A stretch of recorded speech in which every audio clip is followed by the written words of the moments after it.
Thank you, Madam Chair. You're welcome. I was in my own little world, sorry. It's okay. Where to begin?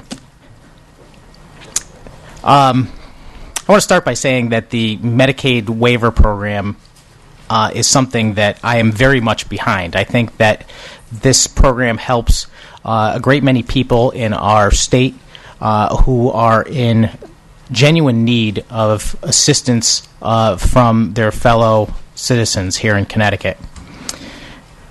I also think that the entire concept of trying to keep people out of institutions and allow them to stay in their own homes is a tremendous idea, which has resulted in a lot of savings to the state of Connecticut and to the taxpayers. And for those reasons, I'm very much in favor of trying to help that program as much as possible, and have always been an advocate for it. I guess the question comes down to why the union for me, more than anything else. This is an appropriation of funds made by this committee and this legislature. It was that way before the union was involved, and it is that way right now.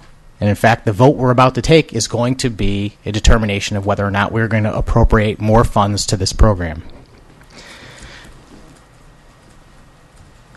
And make no mistake, every cent that goes to the union in the form of dues is money that comes out of the funds that would go to the people the money is supposed to benefit in the form of the waivers, and to the PCAs themselves that take care of them.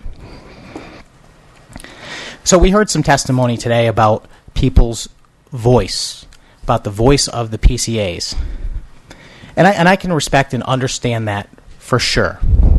But I have a couple things I would say about it. First and foremost, the program is not for the PCAs. The program is for the people in the community that hire them. And make no mistake, they are not consumers. They are actually the employers. They are the people that are hiring the PCAs and should make the decisions and determinations about how that works. So when it comes to the PCAs having a voice, I think that's very, very important. I think they absolutely should have a voice. But we heard some information today that I found, I don't know if I want to say troubling, but the fact is that we learned that there's maybe 11,000 or so PCAs that are affected by this. But we could not get any solid numbers about the number of people that actually voted to be members of the union to begin with, and then ultimately voted in favor of this contract. I think the question was asked by half a dozen members here today, and the best we could do was under 1,000. So that would mean under 10% of people actually took the time to join the union or took the time to vote in favor of this resolution. To me, people unionize because they want a voice when they don't have one. And they go looking for a union for help so that they can make sure their voice is heard. To me, this entire situation, and I've been very close to it for the last 3 years, is the reverse. The union went looking for the PCAs. The people didn't go looking for the union.